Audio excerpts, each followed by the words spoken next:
Those lights over Jupiter, a volcano 400,000 kilometers away is dimming and brightening them. Jupiter's auroras are some of the brightest anywhere, but somehow a distant moon keeps flicking the switch. Why would a planet's sky obey a moon? Auroras on Earth? They're powered by the solar wind. That's the rule. But on Jupiter, it's not the sun that's in charge. It's something closer, with a lot less respect for the textbook. The first clue? Scientists in 1955 pick up fierce radio bursts from Jupiter, but in 1964, Big discovers those bursts sync up with Io's orbit. Suddenly, there's a radio mystery, and the accepted story doesn't fit. Fast forward to the 90s, Hubble catches a glowing auroral spot racing around Jupiter's oval, always where Io's field lines crash down. It's like the moon signed its name in polarized light, and no one expected it. Here's the twist.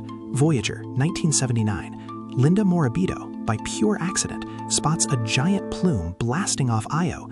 Forget ordinary geology. This is the first active volcano ever seen beyond Earth, and it's supercharging space. Io isn't just erupting rocks. Those volcanoes pump sulfur and oxygen into space, building a fat plasma torus around Jupiter. That torus isn't decorative. It's a charged gas, the perfect playground for something electric. But what's really powering it? So is this just the sun's doing? Not even close. The timing's off. Radio bursts and aurora keep lining up with Io, not solar storms. The classic solar wind explanation just crashes. There's a missing link. Here's the wild part. There's an actual current running from Io to Jupiter. Millions of amps, hundreds of kilovolts, enough to run whole civilizations. This voltage supercharges the system. But what flips it on? Check the evidence. Jupiter's radio emissions flare and fade exactly when Io sweeps through key spots. It's too regular for coincidence. Every orbit the system hums. Io's passage modulates the planet's whole radio voice. It plays out like clockwork. Erupting volcanoes fill the torus, which fires up a current, which lights up Jupiter's coals. It's a whole sequence. Lava, plasma, electricity, then auroras, linking geology directly to the sky. Then comes Juno. Instead of just watching, it dives in, measuring roaring alpha waves as electric highways, tracking electron beams that stitch Io to Jupiter. Suddenly, the circuit isn't just theory. It's measured, mapped, alive.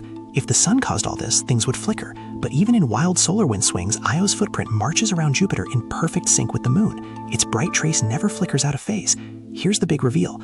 Io acts like a moving generator in Jupiter's field. Its motion creates electrical voltage and EMF, wiring up a current through charged gas. The circuit's real and the lights switch on instantly.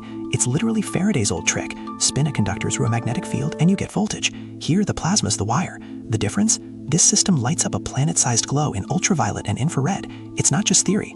Infrared, UV, and radio all trace this circuit. The power clock's in at up to 3 terawatts. That's several thousand times New York City at once, all funneled by a moon's volcanoes. Jupiter and Io aren't alone. Magnetic circuits this wild might light up other planets and exomoons, maybe even make hot Jupiters glow. Some pulses out there could mean a hidden moon, waiting for a telescope to catch their signal. Look at the chase. Radio bursts in 55, Io's link cracked in 64, volcanic proof in 79, Hubble's footprint in the 90s, and Juno's numbers today. 6 decades to catch this cosmic culprit red-handed. A volcano built a generator. A moon rewired a giant planet's sky. Jupiter's auroras take orders from Io's eruptions. You now understand something most science textbooks leave out. Hit subscribe. The next discovery is already waiting.